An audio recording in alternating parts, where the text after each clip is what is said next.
We've got a Real Madrid game winner, Jude Bellingham, putting in the final touch to win this game 3-2 against Manchester City in one of the best matchups that world football has to offer at the moment. We had yet another classic, in my opinion, my friend, with a back and forth game. 5 goals in this match. Real Madrid gets the victory at the Etihad Stadium. A beautiful little pop from Vinicius to get it on the other side of Ederson. Bellingham's running. He's running. He's trying to meet it, and he does. Gets the game winner in the 3rd minute of stoppage time. Madrid get a big win on the road, mind you. And for City, this is yet another loss where the team comes from behind in the same season, man. Yeah. And it's getting to the point where this is happening so often that it's almost undoing all the great accolades City have achieved the last 4 years. Almost. This is bad, bro. Yeah. This is really bad. Defensively, though, from a defensive perspective, Manchester City and Real Madrid, they're made out of Swiss cheese, bro. Mm-hmm. Swiss cheese. This is Manchester City against Real Madrid for me, man. and that's why, yes, there was 5 goals and there were some good goals, but man, the intensity from the last time that these guys played in the Champions League and the time before that, it's just not even the same. Nah, man, it's like watching Mike Tyson fight now. You know, bro? Because at the peak, man, this was an incredible matchup. But I agree, this game showcased to us the flaws that both teams have. Yeah. And it was just a matter of who can outflaw one another, because Thierry Henry brought up a good point at halftime. He was like, Manchester City's up 1-0, but can they actually close the game out and get the result? It's been a trend the entire year. They're so bad at closing out matches, and it's usually when, in the second half specifically, when they end up losing the lead or end up looking like a completely different side. And I thought it was looking that way, to be honest, with Real Madrid getting back into this game to make it 1-1, and then Valverde almost made it 2-1 within a 3-minute span with a shot that nearly went in. But I thought Manchester City, in a way, was a little lucky to be bailed out by a rightful call for penalty in that situation with Phil Foden, but a little bit of a questionable buildup up to that moment, because I thought they were not very convincing in that second half, man, and it continued to show. Despite them going up 2-1, the door was left wide open for Madrid to get back into this game, and they did that in their classic Real Madrid way, scoring clinical, clutch goals and just showcasing off that individual talent that they do have. Yeah, I thought Madrid were better in the second half, so much so that I think the 3-2 victory makes complete sense for me. City did dominate the first half. They used a lot of their possession, and it was some really cheeky passing to get them that first goal through Erling Haaland, a great ball in from Jack Grealish, and our boy Gvardiol, who's just popping off this season, gets a really nice assist, sets up Haaland perfectly. Outside of that, though, it was just City kind of moving the ball around, doing well, but that second half, Madrid said, no more, we're going to pressure the ball, we're going to get it back, and we're going to hit out against City as fast as we can. It worked in the end for Madrid. I don't think it was pretty necessarily, but you know, that second goal I think is the epitome of how Madrid's getting their goals right now. It's just using their individual talent. A really good shot from the right-hand side. Brahim Diaz comes off the bench, comes crashing into the box, and all of a sudden it's 2-2. Yeah. So it's good for Madrid. It's good managing from Carlo Ancelotti in this match specifically. But yeah, I think City just didn't do enough in the second half. Madrid went for it, and they get rewarded. So yeah, congratulations to Madrid. They're now going to go back to the Bernabeu, and I think they're going to be able to defend this lead. I think they should, because I thought they were going to get out of this game with a tie at most. I actually thought it might have been 1-0. With the way that first half looked with Manchester City, I want to highlight that first goal. That's going to go down as the highlight of their season, because that's the best I've seen them play in a transition of play. It was incredible. That was vintage 2022 Manchester City that we saw there, with the pass that Grealish sent to Gvardiol, and the handoff with the chest was beautiful. Haaland puts the finishing touch on it. I'm like, holy shit, maybe they're back. But then, you know, the rest of the game showed that Manchester City still has a lot to figure out. And Real Madrid just has a little bit more, despite their own flaws that I do think were represented today in both the midfield and defensively. I think it's pretty clear now that Real Madrid, with the injuries that they have at back and the inexperience that they have with guys like Asensio playing, for example, or a midfielder like Dani Ceballos, they're prone to a defensive mistake at any point in the match. It showed itself in that game against Espanyol about a week ago. It showed itself in the game against Atletico Madrid. and now it shows itself here, and probably the biggest stage so far for them this season with Ceballos, that rash reach, bro, just killing Phil Foden's knee. My God, as a damaged knee expert, what did you think about that clash? Bro, Foden got rocked, man. My knee started tingling. I thought about you. Damn, when I said, I was like, that's got to trigger you. That's your hell right there, man. It was bad. I thought Foden wasn't going to be okay either because it looked painful, man. But I'm with you. Madrid's defense and their midfield has really been lacking this last month or two specifically. I think it's going to continue on to the rest of the season. It's why I did think Madrid would get through City here, but man, if Madrid face an actual team in the next couple rounds, I'm just not going to back them to go through. The holes in their defensive midfield and backline are just way too big for them to cover offensively. Which that's a big statement in of itself, though, because I did not realize until I heard the pre-match commentary. This matchup has happened 3 times in a row before this game. And every single time in the past 3 seasons, the winner of this matchup has gone on to lift the trophy. Damn. That's how important this matchup once was, my friend. Used to be. Because I think this is the first year where I can say with a lot of certainty that Real Madrid or Manchester City will not go on to lift the title. Yeah, no, and that's big, bro. That's big. I think it opens the door for a new team, Barcelona, an Atleti, a Liverpool, perhaps, to make an incredible run. But the way I saw both these teams play today, can't say I'm convinced, given the entire buildup that we've seen from both these teams this whole season. Yeah, and for Manchester City, I have to highlight this again. They had a lead in the second half when they honestly shouldn't have. Oh, dude. And they still lost. I just can't believe it. Pep actually looked shocked. He didn't look mad. He didn't look upset. He didn't look disappointed at the end of the game. He was just completely shook. Yeah. Because he just couldn't believe this was happening again. And there's just some weird moments in this match too. Weird moments. When Jack Grealish went off in the 30th minute, there's a weird conversation that happened between him and Pep, and I don't know. I don't know. And then on the other side, this is also interesting. I want to get your take on this. Brahim Diaz not celebrating. I wanted to get your take on that, bro. He played 5 times for City. He played for 5 minutes with the blue jersey, and all of a sudden he wants to show respect, bro. Are you kidding me? I don't know, man. Champions League matchup against Manchester City. You just scored an incredible game-tying goal. Celebrate, bro. Milan's giving you a better career, man. like a City, yes, the academy, sure, bro. Respect, man. I thought that was just stupid to me. And then what did you think about what do you think about that first Real Madrid goal? Just incredible technique and skill from Mbappe. That was intentional. Honestly, even though it was a wacky finish with the placement of how the ball hit the top of his shin, the way he was still able to direct it and get enough momentum for it to go across the line, I was like, you know what? That's a good finish. That's truly a good finish. So Mbappe, congratulations. What a wacky volley, but it ends up being very crucial here. World class, man. He took the air and the sting out of the ball in that moment that completely fooled Ederson. Yeah. And Ederson's another aspect of this game that I want to mention, man. I mean, even in that play, if he had just stood still for a little bit longer, he probably could have caught that opportunity. Second goal as well gives the ball away by sending a really tough ball to control to, I think it was one of his defenders and midfielders. That player then loses possession. Shot is then taken at Ederson, decides to go with the chest, not involve his hands as a goalkeeper. Ball bounces out to Brahim Diaz and it's game over. It's just a bad series of events for Ederson. Earlier in the match, there had been an offside call where he took down Vinny and could have been called for a penalty if he was onside. And then I just thought it was a continuation of the flaws that we've seen in Ederson as of late, and a clear sign of a revamp needed in that position. He was pretty bad today, in my opinion. Yeah, agreed. And on the other side, on a bright note here, we did see shades of prime Vinicius Champions League, right? We really did. There was some really beautiful moments, specifically in that first half, where he was just taking on players one-on-one, creating a lot of havoc, and just showing his pace, his blistering attack. Want to see more of that, though. I want to see more of that because it was so iconic last year, seeing Vinicius on that wing cooking in the Champions League. Haven't really seen it in the same way this year. We saw a little bit of it here. Maybe he fully brings it out in the return leg in Spain. Do you see that banner for the game? Which one? So obviously there's a clear rivalry right now between City fans and Real Madrid fans with Rodri winning the Ballon d'Or. They showcased the banner before the match. Massive banner that took an entire end up. with Rodri kissing the Ballon d'Or trophy. And then I gotta look up what it said because I want to get it right. It's that important. What did it say?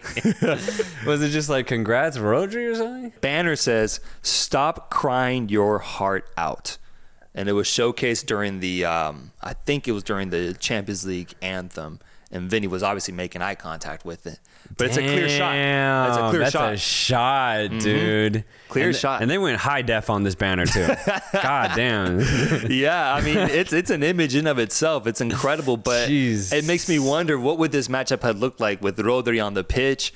And more so, I think the pettiness between both clubs is very clear right now, given that, Vinny Jr. didn't even show to the ceremony. So I think some of these shots are warranted. You should feel the need to celebrate in front of Real Madrid specifically if you're a City fan, but you also saw the effects of Vinny Jr. taking that personally and going off today in that second half. Yeah, absolutely. And that's the thing. At this point, with Madrid leading the table in Spain and besting City literally in this leg, I mean, I think Madrid are, probably have the upper hand here. Maybe Vinicius should have won that Ballon d'Or. I don't know. Man, tough to call. Still very, very close in my opinion. But anything else out of this game that we need to mention? There was a lot of crazy stuff that happened, a lot of action. I mean, I had a fun question that came up while I was watching this game because on one hand, we have one of the most versatile players in the world in Joško Gvardiol. Just being incredible, man. Oh my God, so a winger, midfielder, defender. He can do it all. Yeah. But for the first time this whole year, I saw a player that in a way can counter that versatility as well in Valverde. And I wanted to prompt the question, who's more versatile, Valverde or Joško Gvardiol? Because Valverde had moments where he almost scored a goal as well and was doing great defensively too. Long-range goals as well. Gvardiol, very smart, IQ, header game. He's really good at it. Who's better, though? Who has more versatility to offer in the modern game? I have to look up a specific stat to answer this. So you don't want to tell us what that stat is? Okay. Like aura? We're going to here we go. Goals? Assists. You're looking at assists. Chances created. I was looking at chances created. Oh. Because Valverde, I think, can seem like he doesn't create a lot of chances. Obviously, he does from outside the box with his own shooting ability. But I was looking at chances created off the pass. Valverde actually does create a lot. And maybe I don't look for it as much as I do in Gvardiol. And I think for Gvardiol, it's more distinguished because he's a left back going forward, getting in the box, whereas Valverde is a midfielder. So maybe it's a little bit more common for him to be up there. But I think as far as success, overall career, I got to go Valverde. I have to, man. I think obviously being able to play fullback, he can play an engine type midfielder going box to box. He's a threat from outside the box. He's also a pretty damn good passer. I think the versatility goes to Valverde, but just, man. Gvardiol's really good. Both of them are just incredible players. I want to make sure to note that because the skill set that they both possess is just ridiculous, unmatched, which is why it stood out to me in this game because it felt like the first time where I saw two players of this much ability on the ball, ability to impact a game in different ways were matched up against each other. Dope to see, man, honestly. And I just want this matchup to get back to its incredible ways of the past. Granted, entertainment-wise, it was awesome to watch this game. Yeah. Game-winning goal in the last minute. I mean, come on, I can't ask for much else there. Yeah, it was fun. It was a fun game. But quality-wise, this one felt different than the ones we've seen in the past 3 years, for sure. Let's look over at other playoff round matchups. We had Dortmund defeat Sporting CP. We had Juventus defeat PSV Eindhoven and PSG putting 3 past Brest. Where are we going next, my friend? Where are we going next? Let's go to the vigil in Portugal, man. Because I just want to lay to rest all the Sporting fans today officially. We need to, man. This is brutal. 3-0 at home. And another thing is the scoreline looks a little bit more brutal than how the game actually went. The first half, Sporting actually were the better team. They imposed themselves physically. Dortmund couldn't really get on the ball in meaningful positions on the pitch. And at the end of that half, 4 shots on target for Sporting, one of them being the woodwork, 0 shots on target for Dortmund. So I was like, okay, this is Sporting. They can fight, they can scrap, but this is also Dortmund. They're a smart team. They know how to manage these type of matches where their opponent isn't that much better than them. So I was curious to see how the second half would go, and it was all Dortmund. What a response. Kovac gathering his troops, and they completely dominated and set themselves out in the second half. A very easy win at the end of this match. Couple assists from Julian Brandt, a goal from Guirassy, Pascal Gross, Adeyemi. A very comfortable win in the end with Dortmund due to the second half performance. Yeah, they took over. It was a spell of 10 minutes where they took a 2-0 lead with Guirassy scoring that first beautiful, beautiful header. I mean, if he's scoring like that, if he's clinical like that during this run, they're going to need him at that level. Beautiful to see from Dortmund. But for Sporting CP, you're right. This is a vigil, man, because it reminded me of the NBA when, a blowout happens and, the bench unit comes in and then you got guys going off. You got Bronny James scoring 10 points on you. That's what this felt like with Adeyemi scoring that game-winning goal, man. If you got Adeyemi scoring a dagger on you to make it 3-0, it's probably time to exit this tournament, my friend. Yeah. I'm sorry if that sounds harsh on Adeyemi, but let's be honest, boys. Let's be honest. I think Sporting CP saw the writing on the wall here and just knew that they couldn't match up to this Dortmund side who had their questions going in, but got the needed result here. 3-0. It's what I would expect from them because we did pick them to go through. I just, didn't expect them to get it fully right this way because they completely erased the point of that second match with this result, man. Oh, They're good to go here. Yeah, there's nothing in that second leg. We're going to go back to Dortmund, and whether it's a draw or a win, it's going to go Dortmund's way. It doesn't matter here. For Sporting, though, this has been coming. The last 4 months for Sporting, at least on the continental stage, has been abysmal. It's been so poor for them. So going up against not a great Dortmund team, but a decent Dortmund side, it was always going to be almost impossible for the Sporting side. They tried in that first half, but completely imploded in the second. Yeah, Maxi Araujo, Toluca's very own, hit the post on what would have been a banger in that first half. And I wish I could have seen Gyökeres in that first half too. I mean, it seems like he's dealing with something. There's something going on. He hasn't been playing that much, yeah. It's kind of annoying, but also a sign of just the things going on at Sporting CP. Ultimately, the chips just didn't fall their way this year, which sucks because the way things were building up in those first couple of months was something really cool, man, with Amorim leading this team and they were beating big teams. But I mean, bro, sympathize with the Sporting CP fans a little bit, man. No. I told you back in October, don't trust Sporting. This is why, bro. This is why.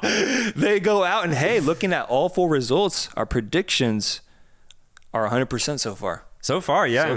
So far with Dortmund winning this game and Real Madrid winning this next one. Let's go to the next game. Let's go to another vigil. Let's go to France. Same result and pretty much the same takeaway here. Yeah. With PSG winning 3-0. Dembele putting on a show yet again against a team that I can firmly say he owns after putting up a hat trick on this team just a week ago or 10 days ago. PSG dominates Brest in their home stadium, and they also completely erase the point of a second matchup by a complete takeover here. Yeah, this one, I almost want to say is more certain than Sporting losing. Absolutely. Is Brest losing against PSG. I think they've tried 14 times, haven't been able to beat them. So it's impossible, literally, for Little Brest. bro shit, man. Yeah, they can't do it.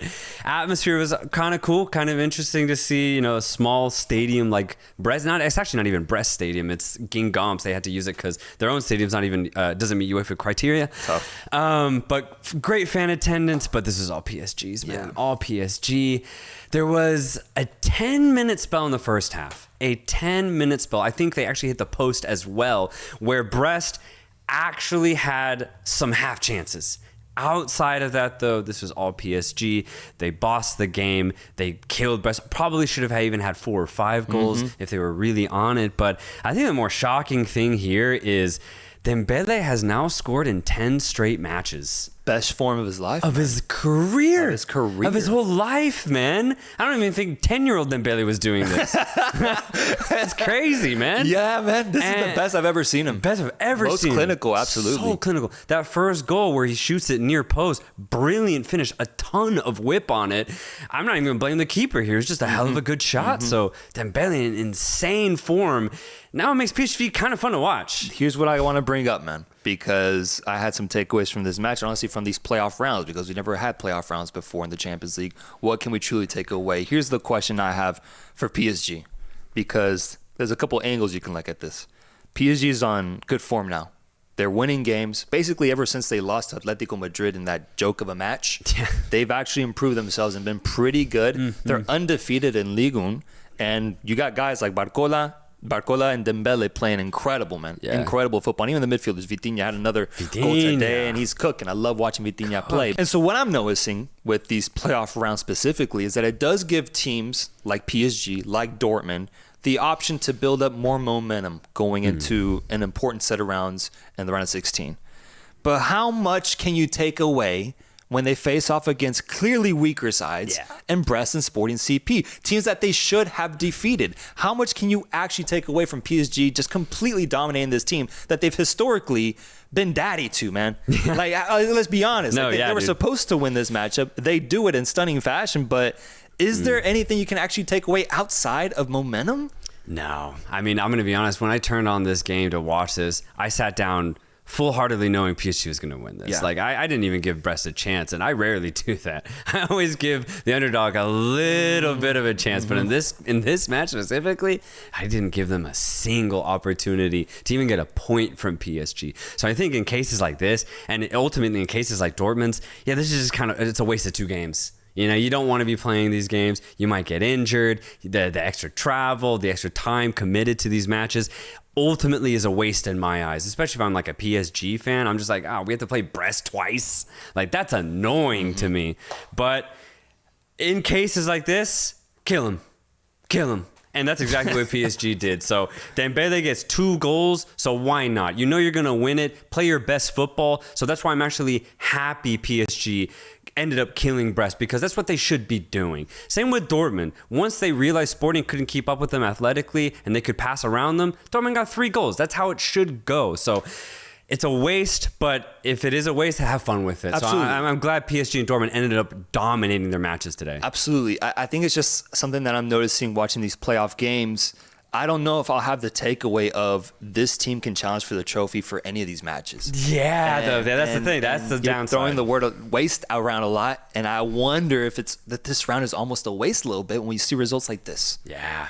Manchester City, Real Madrid, I think is one of the few situations where it's actually something really special and fun to watch. But even then, my takeaway after watching those 2 teams is that neither one is truly ready to lift the Champions League this year based off the play that I've seen from them. I think we're going to have the same takeaway with a lot of these teams. They'll blow out opponents such as PSG and Dortmund today, but I don't know if I can say anything beyond that. I need to see how they perform in more meaningful matches in the round of 16. Oh, yeah. I mean, this play-in round is already interesting off the bat. And we kind of noted that when we did our preview looking at the matchups.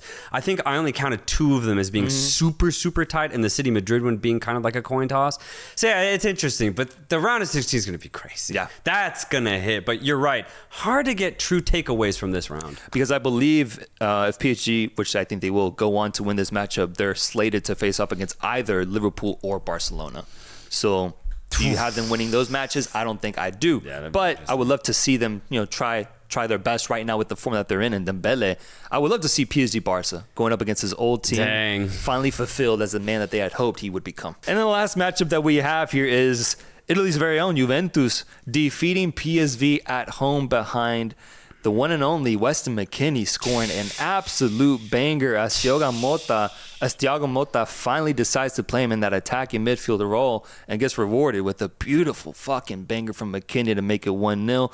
PSV responds with Ivan Rakitic. Ain't that funny? I mean, almost the same the same name. Perisic winding the clock back, man. I didn't know he still had that in him, bro, but he's still going strong. Beautiful finish to make it 1-1. Great finish. And then Juventus gets a game winner out of Bangula. Yeah.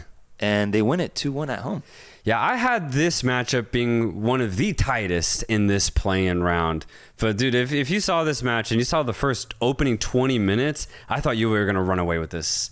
They completely had an electrifying start. Timothy Weah looked like a generational fullback for a good 15 minutes. That sounds crazy. He was cooking that PSV defender. He couldn't contain him. And Kolo Muani doing his usual things that I expected him to do, really stretch the 2 center backs of PSV and just look dangerous overall. Juve came to play. But in classic conservative Juve style, they couldn't get a goal in that dominant 20 minutes. And this is why you got to watch out when you watch Juve. Oh, you do. You really got to watch out. But luckily, McKennie comes to the rescue. What a strike. What a volley from just outside the box central. Great goal for Juve. And that ends up being the point where Juve get their mark on this match. But PSV were able to settle the match, weather the storm, and they actually had a really good 35 minute spell after conceding, so much so that Perisic scores a banger, and all of a sudden I actually thought PSV might be able to get a second goal in Italy. So this match ended up being very, very tight, as I was expecting.